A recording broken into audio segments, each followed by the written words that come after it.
Bienvenidos a otro cuento del Mundial de Cuentos, donde leemos relatos de autores de los países clasificados al Mundial de Fútbol 2016. Vamos a leer el cuento La Casa de Muñeca de Katherine Mansfield, que representa a Nueva Zelanda. Sí. Vamos a leerlo. Cuando la buena señora Hay volvió a la ciudad después de haber pasado una temporada con los Burnell, mandó a las niñas una casa de muñecas. Era tan grande que el carretero y Pat la descargaron en el patio y allí se quedó, encima de 2 cajones de madera junto a la puerta de la despensa. No había peligro de que se estropeara, pues era pleno verano y quizás así, dejándola afuera, el olor a pintura se habría ya evaporado cuando llegara el momento de entrarla. Porque la verdad había sido muy amable la señora Hay, muy amable y espléndida. Pero el olor a pintura, como decía tía Beryl, era más que suficiente para ponerlo malo a cualquiera, y eso ya antes de desembalarla. Y allí estaba la casa de muñecas, de un verde espinaca oscuro moteado de amarillo brillante. Sus 2 chimeneas pequeñas y fuertes, pegadas al tejado, eran blancas y coloradas, y la puerta relucía de un barniz amarillo. Las 4 ventanas de verdad, tenían unas anchas rayas verdes que separaban una vidriera de la otra. Había también un diminuto atrio amarillo, con gruesas gotas de pintura seca que pendían de los bordes. Era perfecta la casita. ¿Y a quién le importaba el olor a pintura? Si forma parte de aquel encanto, de aquella novedad. Pronto, que alguien la abra. El gancho que la cerraba estaba muy hundido. Pat lo soltó con su cortaplumas y la casa entera quedó abierta. Así podía uno ver al mismo tiempo el salón y el comedor, la cocina y los dormitorios. Así se abre una casa. ¿Por qué no se abrirían así todas las casas? Resulta más divertido que atisbar por el resquicio de una puerta en un recibidor mezquino en el que solo hay un perchero y 2 paraguas. Eso es lo que se desea ver en una casa cuando se echa mano al llamador. Quizás de esta forma Dios abre las casas en la noche oscura cuando se pasea tranquilamente en compañía de un ángel. ¡Oh! Las niñas Burnell no sabían lo que les estaba pasando. Era demasiado maravilloso, era demasiada dicha para ellas. En su vida habían visto nada semejante. Todas las habitaciones estaban empapeladas. En las paredes había cuadros pintados encima del papel con auténticos marcos dorados. Todos los suelos, menos el de la cocina, estaban alfombrados de rojo. Había sillas encarnadas en el salón, verdes en el comedor, mesas y camas con mantas y sábanas de verdad, una cuna, una estufa, un trinchante con platos diminutos y un jarrón grande. Pero lo que le gustaba más a Kezia, lo que le gustaba más con locura, era la lámpara. Estaba colocada en el centro de la mesa del comedor. Era una lámpara exquisita de color ámbar, con un globo blanco. Incluso estaba preparada para que uno la encendiera, aunque por supuesto no se podía encender. Pero dentro había algo que parecía aceite y se movía al agitarlo. Los papás y las mamás de las muñecas, que estaban en el salón muy rígidos como si se hubiesen desmayado, y sus 2 nenes dormidos arriba en el primer piso, eran realmente demasiado grandes para la casa. Diríase que no pertenecían a ella, pero la lámpara era perfecta. Parecía sonreír a Kezia, parecía que le dijera: yo vivo aquí. La lámpara era una auténtica lámpara. Al día siguiente, las niñas Burnell les parecía que no iban a llegar nunca a la escuela. Ardían en deseos de hablar, de contarle a todo el mundo, en fin, y de alardear de su casa de muñecas antes de que tocaran la campana. Y a mí me toca decirlo, dijo Isabel, porque soy la mayor. También vosotras podéis hablar luego, pero a mí me toca decirlo antes. Tal argumento no tenía réplica. Isabel era mandona, pero tenía siempre razón, y Lottie y Kezia sabían el poderío que otorga el ser la mayor. Rozando los ranúnculos amarillos, anduvieron calladas por el borde del camino. Yo escogeré las niñas que podrán venir a verla primero. Mamá me ha dado permiso. Pues mientras la casa de muñecas estuviera en el patio, las habían autorizado a invitar a las niñas de dos en dos para que las vieran. No debían invitarlas a tomar el té, por supuesto, ni a rondar por la casa, sino solamente a que estuvieran quietecitas en el patio mientras Isabel les enseñaba todas aquellas maravillas, y Lottie y Kezia miraban encantadas. Pero por más deprisa que fueron, cuando llegaron a la alquitranada valla del campo de recreo, la campana había empezado a tocar. Solo tuvieron tiempo de quitarse apresuradamente el sombrero y de ponerse en fila antes de que les tocara el turno en la lista. Bueno, eso tenía remedio. Isabel trató de remediarlo dándose mucha importancia y cuchicheando en tono de misterio con sus vecinas. Tengo que cumplirles algo a la hora. Por fin llegó el recreo y todas rodearon a Isabel. Las niñas de su clase casi se peleaban por cogerla del brazo, por andar con ella y sonreír lisonjeramente, por ser cada una su mejor amiga. Bajo los pinos grandes, junto al campo de juegos, tuvo una verdadera corte. Riéndose, dando ligeros codazos, las niñas se apretaron a su alrededor. Las únicas que quedaron fuera del corro fueron las dos de siempre, las pequeñas Kelby. Sabían que no tenían que acercarse a las Burnell, y es que la escuela a la que iban las niñas Burnell no era justamente la que sus padres hubieran escogido, de haber podido escoger. Era la única escuela en varias millas a la redonda y por consiguiente era forzoso que se juntaran allí todas las chiquillas de la vecindad, las hijas del juez, del médico, del frutero, las del lechero, sin contar que había un igual número de chiquillos maleducados y groseros. Pero todo tenía un límite. El límite se trazó en las Kelby. Muchas niñas, entre ellas las Burnell, tenían prohibido hasta hablarles. Pasaban delante de ellas con la cabeza alta y como las Burnell dictaban la moda en cuanto a etiqueta, todo el mundo se aportaba de las Kelby. Incluso la maestra tenía una voz distinta para ellas y una sonrisa especial para las otras niñas. Cuando Lil Kelby se acercaba a su mesa con un ramo de flores terriblemente cursi. Eran las hijas de una mujeruca muy trabajadora y diligente que iba a lavar a las casas. Esto ya era suficiente. Pero, ¿dónde estaba el señor Kelby? Nadie lo sabía con certeza, pero todo el mundo decía que estaba en la cárcel. Así es que eran las niñas de una lavandera y de un pájaro de presidio. Vaya compañía para las otras niñas. ¿Y qué pinta tienen? ¿Por qué la señora Kelby las llevaba tan ridículas? Nadie llegaba a comprenderlo. La verdad es que las vestía con lo que le daban en las casas donde iba a trabajar. Lil, por ejemplo, que era una niña gorda y casi fea, y de cara pecosa, llevaba un vestido hecho de un tapete de sarga verde de los Burnell, adornado con mangas de peluche rojo de unas cortinas de los Logan. Su sombrero empinado sobre su frente era un sombrero de señora, en otros tiempos propiedad de la señora Lecky, la oficiala de correos. Lo llevaba levantado por detrás y adornado con una pluma colorada. La pobre estaba hecha una defecio. Era imposible mirarla sin reírse.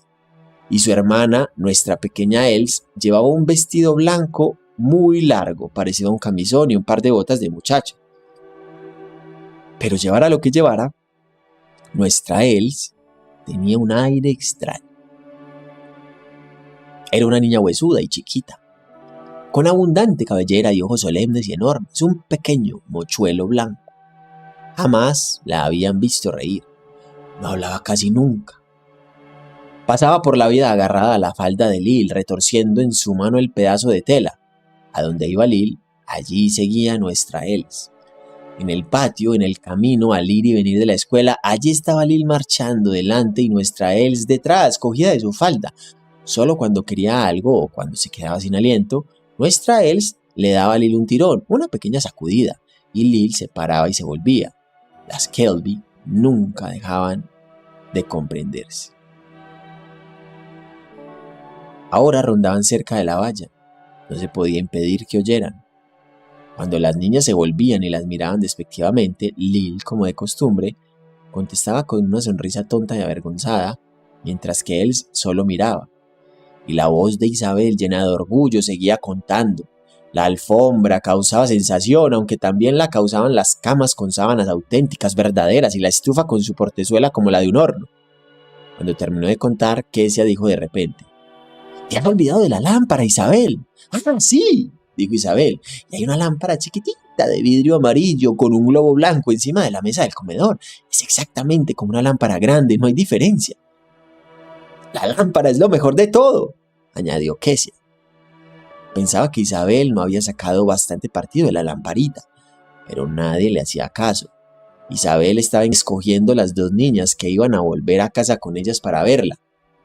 Escogió a Amy Cole y a Lena Logan. Pero cuando las demás supieron que a todas les tocaría el turno, aún se volvieron más cariñosas con Isabel. Todas tenían que susurrarle algo secreto, y una a una se la llevaban a dar una vuelta cogiéndola por el talle. «Isabel es mi amiga». Solo las pequeñas Kelby se fueron olvidadas. Ya no había nada más que escuchar. Fueron pasando los días, y cuantas más niñas la veían, más fama adquiría la casa de muñecas. Se convirtió en el tema del día, una verdadera locura.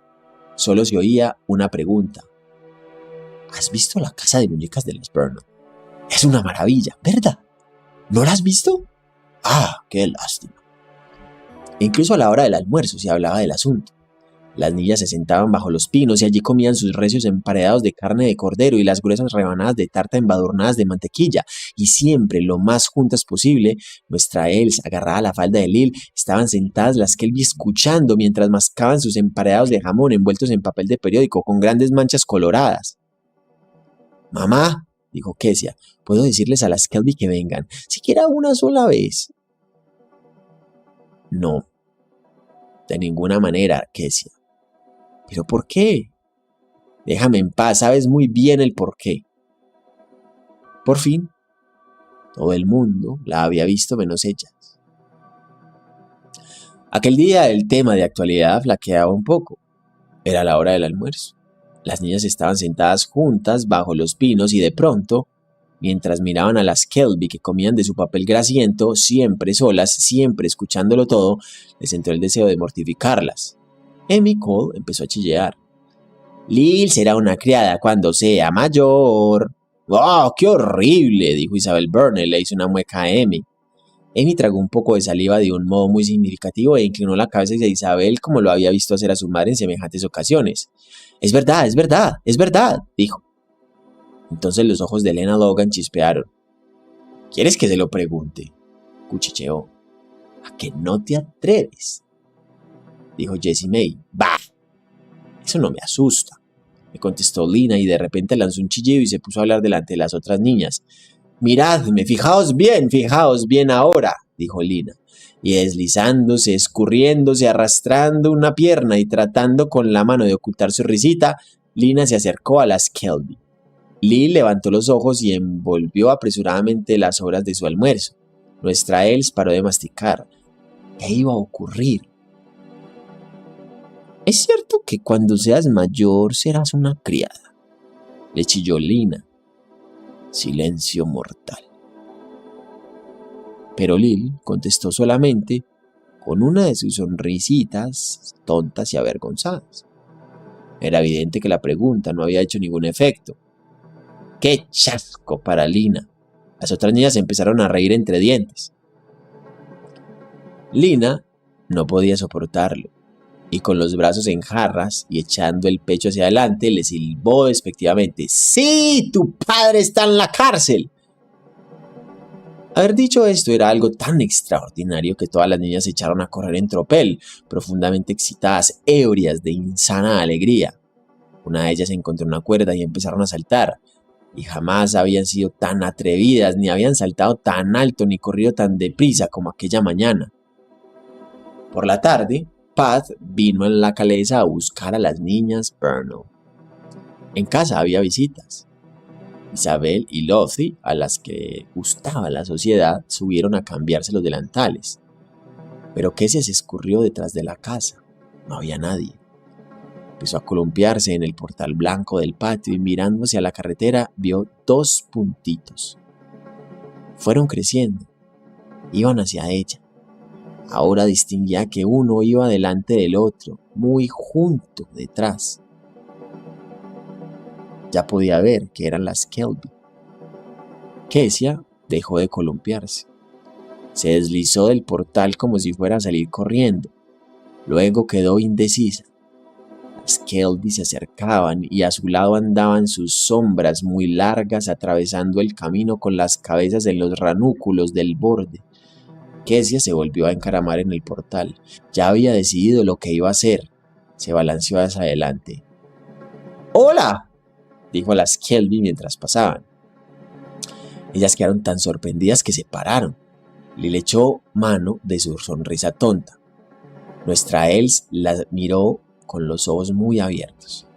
«Podéis venir a ver nuestra casa de muñecas si queréis», les dijo Kezia y echó un pie en el suelo. Pero al instante, Lil se puso colorada y muy deprisa movió la cabeza negativamente. «¿Por qué no?», preguntó Kezia. Lil tomó aliento y luego dijo: «Tu mamá le ha dicho a la mía que no debéis hablar con nosotras». «Bueno», dijo Kezia. No sabía cómo contestar. «No importa, podéis venir de todos modos a ver nuestra casa de muñecas. Venid, nadie nos ve». Pero Lil movió la cabeza con más fuerza aún. «¿No queréis venir?», preguntó Kezia.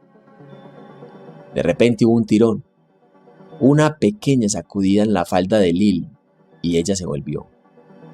Nuestra Els la estaba mirando con ojos grandes e implorantes. Fruncía el ceño, quería ir. Por un momento, muy perpleja, Lil miró a Els. Pero entonces nuestra Els volvió a tirar de su falda y Lil echó a andar. Kezia les enseñaba el camino. Como dos gatitos perdidos, la siguieron a través del patio hasta donde estaba colocada la casa de muñecas. «Aquí la tenéis», dijo Kezia. Hubo una pausa. Lil respiró muy fuerte, dando un respingo. Nuestra Els parecía de piedra. «Os la abriré para que la veáis por dentro», les dijo Kezia cariñosamente. Soltó el gancho y la vieron toda. «Este es el salón y este el comedor y este...» «¡Kezia!». «¡Oh, qué sobresalto tuvieron! ¡Kezia!». Era la voz de tía Beryl. Se volvieron. En la puerta estaba tía Beryl mirando asombrada como si no pudiera creer lo que estaba viendo. «¿Cómo te has atrevido a traer a las Kelby al patio?», dijo con su voz fría y furiosa. «Tú sabes tan bien como yo que te está prohibido hablarles. ¡Fuera, niñas, fuera enseguida! Y no volváis», les dijo la tía Beryl haciendo ademán de ahuyentarlas como si fueran aves de corral. «¡Fuera inmediatamente!», gritó fría y orgullosa. No se lo hicieron repetir 2 veces. Rojas de vergüenza, encogidas, Lil, arrebujada como su madre, nuestra Els, aturdida sin saber cómo, atravesaron el patio ancho y estrujándose pasaron por el blanco portal apenas entreabierto. «Eres una niña mala y desobediente», le dijo con amargura tía Beryl a Kezia, y de un golpe cerró la puerta de la casa de muñecas. La tarde había sido espantosa. Habían recibido una carta de Willie Brent, una carta amenazadora y terrible en la que decía que si no iba aquella noche al matorral de Pullman, irían a la puerta de su casa para saber el motivo. Pero ahora que había espantado como 2 ratoncillos a aquellas chiquillas Kelby que había reñido convenientemente a Kezia, sentía el corazón más ligero. Aquella opresión horrible había desaparecido. Volvió a entrar a casa canturreando. Cuando las Kelby perdieron de vista la casa de los Burnell, se sentaron a descansar en un grueso tubo de desagüe de hierro rojizo junto al camino. Las mejillas de Lily la abrazaban todavía. Se quitó el sombrero y se lo puso en las rodillas. Con ojos soñadores se quedaron mirando por encima de la estacada del prado y más allá del riachuelo hacia los zarzales donde pastaban las vacas de los Logan. ¿En qué pensaban? Luego, nuestra Els se arrimó a su hermana y la tocó con el codo, pero ya había olvidado a la enojada señora. Con un dedito sacudió la pluma del sombrero de su hermana y a su cara asomó una sonrisa, una de sus poco frecuentes sonrisas. «He visto la lamparita», dijo en voz muy baja. Luego las dos se volvieron a quedar silenciosas.